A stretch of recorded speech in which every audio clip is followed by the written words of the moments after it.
I think the state of the industry is very far along from, certainly in this area, very far along from where it was when I first started, and when the Marcellus really got started in 2007, 2008. I mean, it's much, much more sophisticated.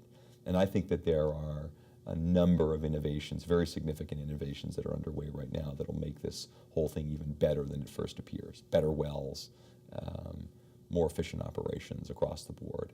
And I do think we're going to see interesting demand response as well. I think we're seeing it already. I mean, if you look at the U.S. Energy Information Agency, it has a lot of interesting stuff about how much gas-fired power generation is coming online recently. Like in last year was a very significant year in that regard. So I think the state of the industry is very much advanced from when it started, and I'm really, it's obviously it's an old industry in the United States. It's an old industry in Pennsylvania, but I'm talking about the so-called unconventional, the natural gas from shale. That really started, if you think about it, only 8 years ago, and look where it is now. Very, very significant. So that, I think, is very exciting. I do think there are going to be some challenges. I think there'll be a lot of challenges on price, especially as the hedges roll off in 2016, and how long those prices will stay down and who can figure out how to be effective in those prices.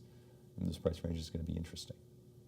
And the midstream operators, they're just going to have to make sure they've chosen wisely in terms of who they are partnering with in terms of moving gas. But presumably they have diversified their portfolio sufficiently that they're not tied to any one operator.